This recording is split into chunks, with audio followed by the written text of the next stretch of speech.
อันว่าเราเฮ็ดนี่รายวันบ่คือรายเดือนนี่ยังเราเฮ็ด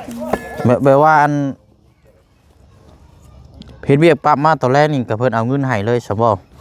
คันเป็นขับก็ให้เงินเดือนถามว่าเพิ่นสิเพิ่มให้เพิ่นสิเพิ่มเท่าใดอย่างพอดีพออยากให้แล้วเลยนั่นแหละอันทางกระเจือนเนี่ยเพิ่นสิเพิ่มให้น่ะต้องเพิ่มเท่าใดอย่างสิพอดีเฮ้อสิได้เทกันเจือนนี่มาฮอดนี่ฮอดไอ้วงมะขั่วเจ้านี่ให้ถอนทิ่มเลยบ่ถอนทิ่มเลยเนาะถอนทิ่มเลยถอนทิ่มเลยโอเคสิได้เคลียร์พื้นที่ปั๊บให้มันบ่ให้หกบัดนี้นั่นก็ได้โค้งให้เพิ่นเลยเอาเราขุดไปนี่เด้อเจืองอันน้องหางเด้อเรียกเด้อมือเด้อหยุดเด้อ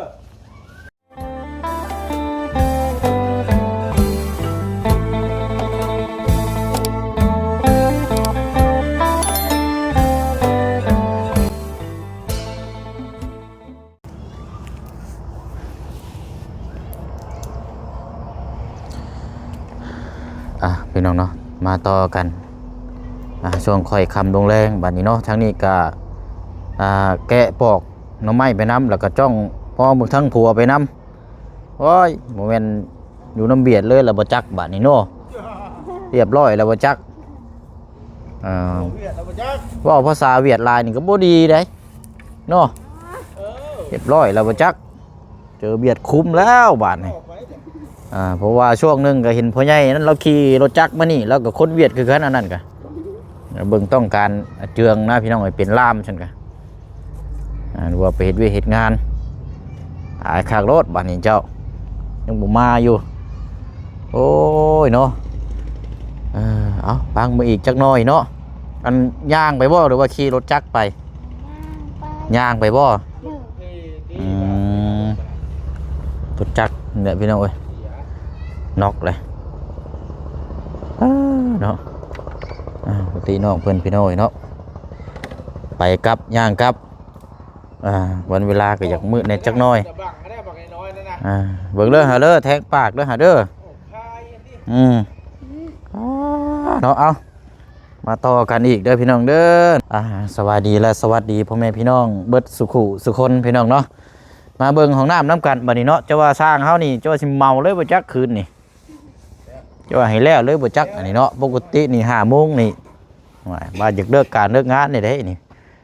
ยังจวดอยู่พวกเอาถามเบิ่งน้ำกันเนาะจะว่ามื้ออื่นบ่จักสำเร็จไกลแล้วเนาะ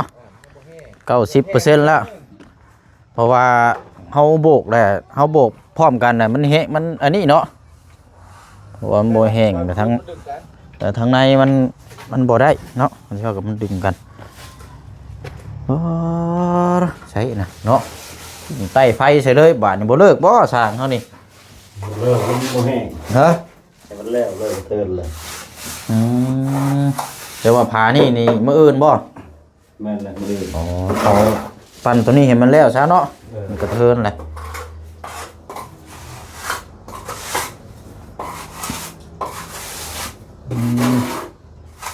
คิวคูนเลยนะครับแล้วนี่เนาะมีกระชิตั้งอ่างน้ำอยู่นี้เนาะเรื่องกระสุโคกอยู่หันท่อระบายน้ำเขานี่ใส่มุ้มได้ช่างเขาเจนี่พวกเจนั่นนะเจนี่ได้เนาะเพราะว่าจะได้อันเอากระถางมาตั้งอยู่นี่คือมันตรงกับมองส่วม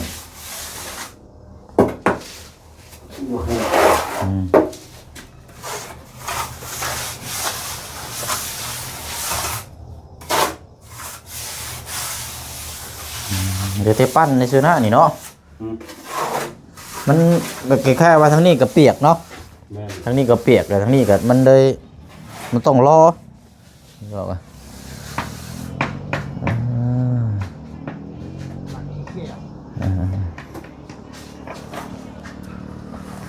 ปั่นในทั้งนั้นแรกกับแม่นมืออื่นพอเนาะเก็บตกมืออื่นนี่แม่นเรียบร้อยเพราะสร้างเขาปูนเขานี่3 ลูกเนาะเอามาเพิ่มมันสิบ่เรือบ่ซะ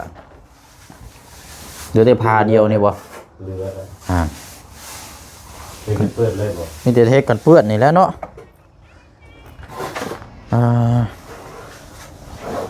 เทกันเปื้อนนี่เลยพี่น้องฉันกัน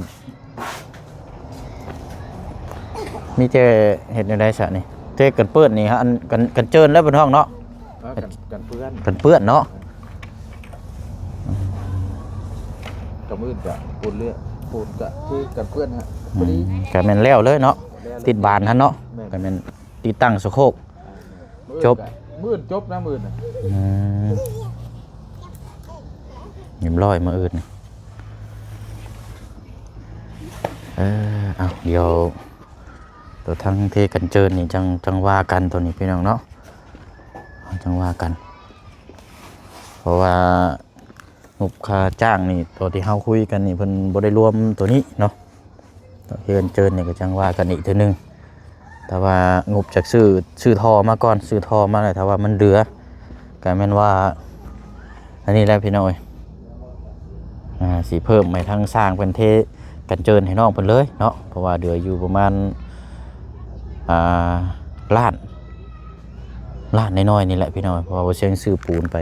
เกือบ300,000เนาะในบินนี่แหละนั่นก็สิ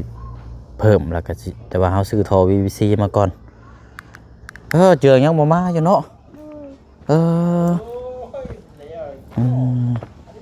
อันว่าเราเฮ็ดนี่รายวันบ่คือรายเดือน นี่ยังเราเฮ็ด แบบว่าอันเพชรเวียกปั๊บมาตอนแรกนี่ก็เพิ่นเอาเงินให้เลยซะบ่ คันเป็นขับก็ให้เงินเดือน บ่แม่นเนาะคันว่ามาในมื้อนะสิมอบงานให้แหละเพราะว่าสิได้ขุดท่อได้พอเจืองอยู่แล้วสิได้พังท่อโค้งไปพุ่น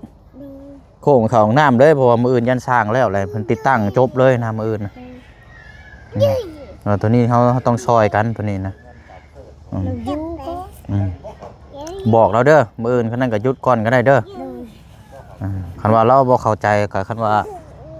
เบิ่งยังบ่ทันมาอยู่เนี่ยคันว่าเราบ่เข้าใจเราโทรหาอ้ายก็ได้เด้อเพราะว่าค่าเวียกในเฮือน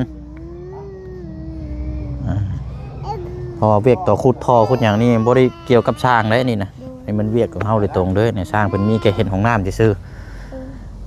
อันนั้นก็3เพิ่นอยู่แล้วฮะสิได้เฮ็ดเบิ่งนํกันเลยนะให้มันแล้วเลยมื้ออื่นมันสิได้ขุดท่อนี่แหละนี่พังตัวนี้แหละพี่น้อง ต่อก๊อกไม้ละพังโค้งตีตัวเองไว้พุ่นเลยโค้งไปเฮือนไปหลังบ้านมาโค้งเอาไปพุ่นนักสิไล่เบิ่งก๊อกนี่มันอาจจะใส่อยู่ประมาณจัก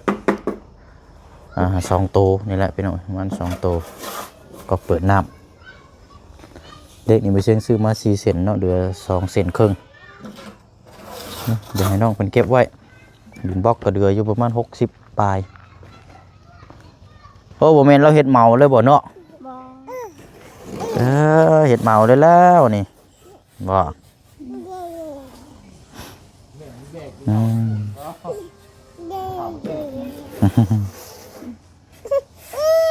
แน่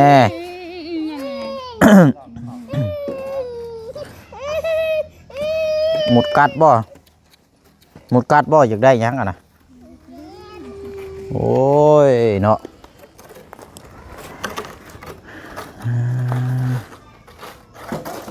มืออื่นก็น่าจะโอเคแล้วเนาะสร้างเขาอัน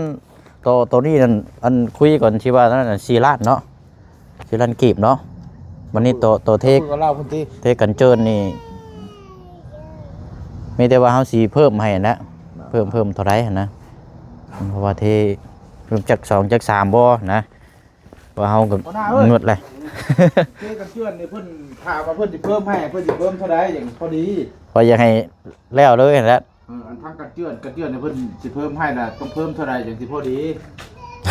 เพิ่มบ่ 500,000ก็ได้ มันท่อ PVC สิพออยู่บ่อย่านี่ท่อนี่เจ้าไล่เบิ่งอยู่ว่ามันจักท่อเจ้าไปโค้งมานี่ละดีมัน โอ้แต่ว่าให้ต่อท่อให้บ่ บ่มันก็ต้องท่อน้ำรถเลยนัด บ่คันว่าให้ต่อท่อให้ก็ต่อลัดมานี่แล้วนี่ขุดลัดมานี่เลย โค้งมานี่ละโค้งมาถึงหลังเฮือนพุ่นน่ะนะแต่ที่ให้น้องเพิ่นขุดว่าน้องเพิ่นว่างนะเฮา บ่ยาก เท แต่ว่าอันต่อนั่นอันเนี้ยกับใส่ก๊อกอันนี้สิประมาณจัก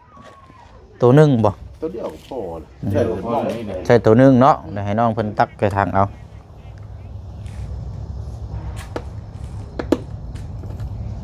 เทกันเจินนี่แหละปูนี่พอดีอยู่แล้ววะเนาะ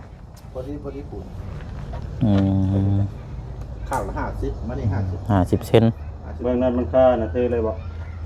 อันบ่ถามเจ้าของเพิ่นบ่แล้วเพิ่นสิเอาไว้บ่บ่ไว้กับทอนทิ่มเด้อ50 เออจังหวะเด้อนี่มาแม่ล่ะมาพี่ก้อนเจ้าน่ะ เจ้าสิเอาไว้บ่ อ่ะ หรือว่าเจ้าสิให้ทอนทิ่ม อันเรื่องของปลูกของพังนี่แล้วผัวเจ้าบ่มาจักเทื่อเจ้าได้ตัดสินใจคันบ่เฮ็ดก็คือบ่เฮ็ดได้อาจสิได้ต่อแต่ทางนี้ให้ตัวนี้ก็ปล่อยเลยเอาไว้ปลูกเครื่องปลูกของพังประมาณนี้นะ สิได้เทกันเจือนนี่มาฮอดนี่ฮอดไอ้กวมขั่วเจ้านี่ให้ทอนทิ่มเลยบ่ทอนทิ่มเลยเนาะ ทำทิมเลย ทอนทิ่มเลยโอเค อืม ตามนั้นซะ 50เซนเนาะ แม่น มื้ออื่นพุ่นแล้วซะเนาะ ๆ แล้วมันก็ยังเดืออยู่เดือไว้หม่องปลูกผักปลูกหญ้าหลายอยู่ เทไปหั่น เอาโอเคเนาะซะเนาะหมักทั่วก็บ่ค่อยงามปานใดหรอกมึงบ่เป็นแต่เป็นมากหรอกก็คือแย่ฮะ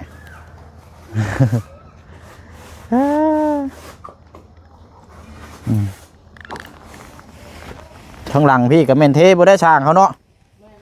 อ้อมบ่เลยเนาะอ้อมเป็นวงเล็บบ่เลย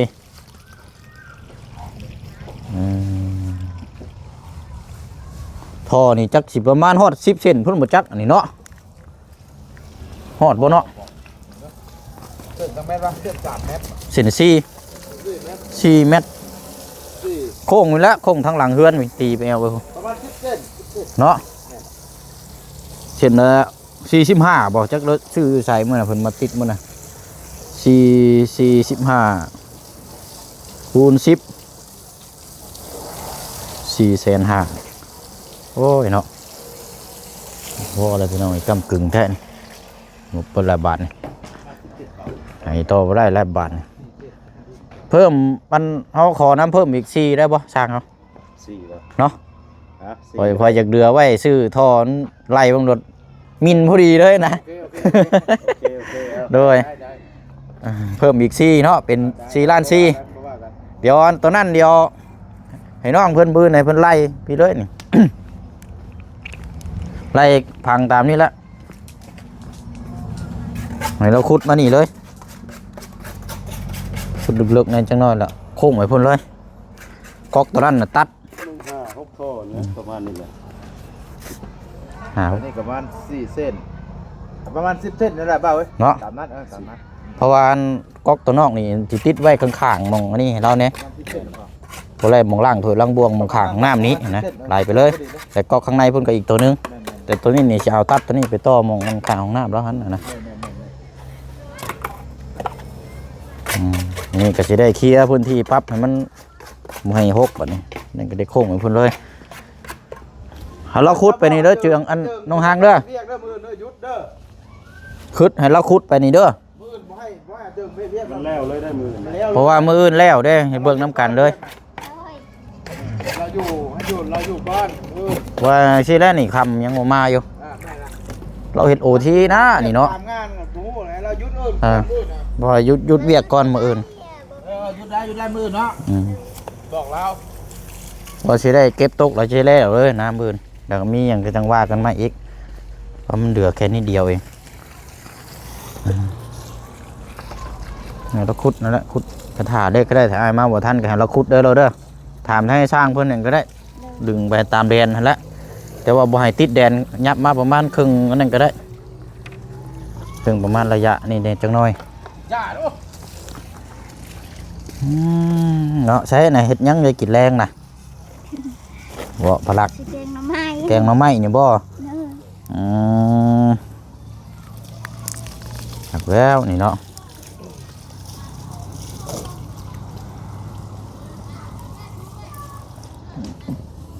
เดี๋ยวแหละอย่าลืมได้แผงน้อยจะบอกได้อย่าลืมลงฟองอ่ะลงแล้ว ก็ถือว่าประมาณ4 5 6มื้อเนาะ6มื้อของน้ำ ได้บ่6 มื้อเนาะได้บ่ ได้ ใช้พื้นไปเอาไม้อีกนะป้าเมนบ่นะ เลย พูดดีโลอันนี้เนาะ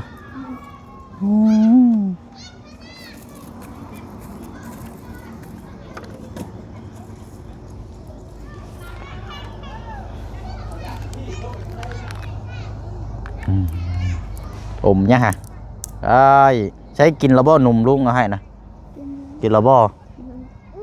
อืม ไฟจะขึ้นเด้อนั่นแหละก็ได้เหมาแล้วล่ะค่าไฟเดือนนี้ แม่นและค่าไฟอีกเด้นี่พี่น้องเอ้ย เดือนนี้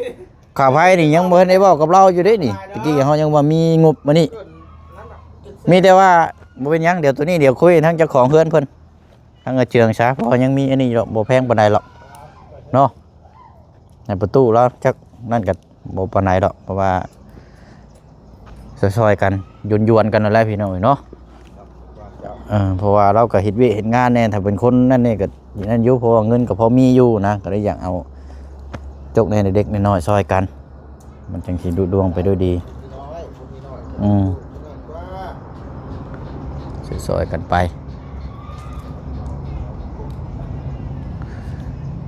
เอาเนาะมื้ออื่นสำเร็จแน่นอนพี่น้อยจะได้ติดตั้งแล้วเลยแล้วก็เดินท่อให้เป็นเทกันเจิญเนาะเดี๋ยวบ่ฮู้ว่าสิเวลาอะไรได้แล้วนี่พี่น้อยติดตามเบิ่งนํกันเนาะมื้ออื่นก็ตอนเช้าๆมื้อนี้บ่เชียงก็สิแล่นเข้ามานี่แต่เช้าๆก่อนมาเบิ่งทางอันเจืองอันขุดตัวนี้น่าสิได้แล่นซื้อท่อมาให้น้องเพิ่นนะพี่น้องเนาะ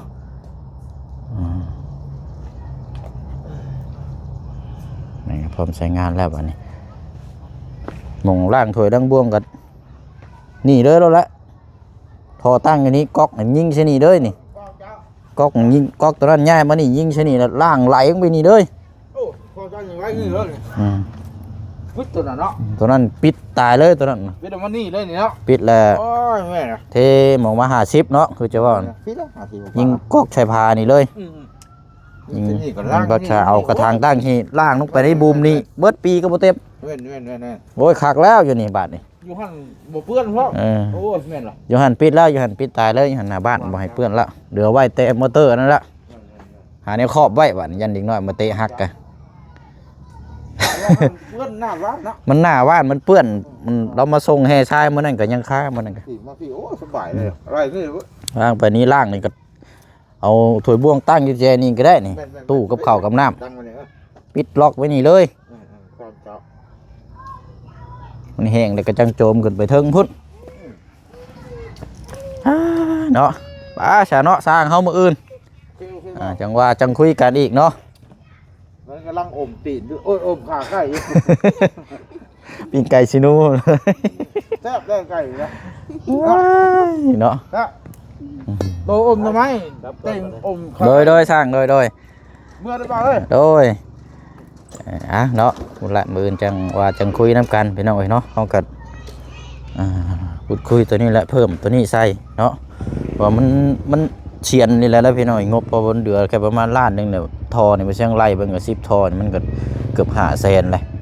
ชื่อก๊อกชื่อหยังอีกชื่อกาวชื่อพันเทปชื่อท่อมันก็เบิดหลายแล้วพี่น้องเนาะมันก็ได้มาเพิ่มให้เพิ่น400,000เนาะขอน้ำเทกันเจิญรอบเบิดนี่แหละพี่น้องนี่ก็บ่แม่นว่าสิง่ายแล้วนี่ก็ถือใช้เวลาเติบอยู่ได้นี่ก็เนาะงามบ่น้องฮังงามบ่ของน้ำนี่โอ้ยเนาะโมเมนต์ว่าอันของน้ำแล้วเดี๋ยวไปเล่นเข้าป่าอีกซะล่ะ สิไปป่าอีกบ่ บ่ ฮะ บ่เฮา บ่ของน้ำแล้วก็นี่แหละมันเป็นของชุมเจ้าเลยได้เนาะคันว่าแล้วของอื่นก็แม่นมอบให้มื้อแล้วก็ดูแลเอาได้บาดนี่ เลย เล่นเขาแต่ป้ารู้ไวเด้อเห็นเนาะ เลย เอาอันนี้มันเพื่อความสะดวกสบายแล้วบัดนี้ก็อันนี้แหละเอาเดี๋ยวนั่นก็จังมายังไผรับบ่ไผรับบ่คือถอดใช่ บ่ โอ้มาแล้วเนาะมาขอแน่อมยักษ์นะ มาให้ ยิ้มอยู่ให้ แล้วเนาะ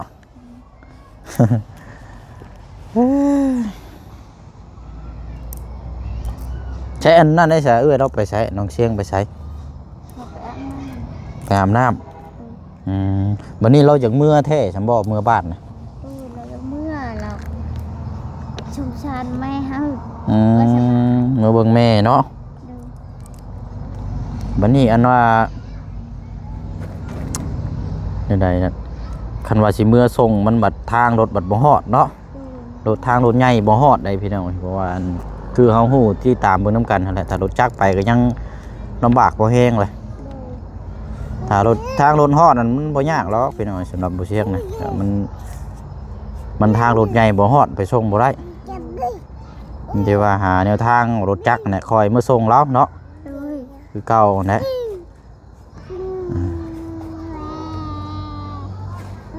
เอาเบิ่งติดตามเบิ่งนํกันคันว่ามื้อส่งเมื่อไหร่ก็จังแจ้งบอกอ้ายนำนี่เด้อบางเทื่ออ้ายก็อยากมือเบิ่งนำแน่นั่นสิได้ยืนบ่จักทางน้องๆเพิ่นน่ะสิมือนํกันหั่นนะอืม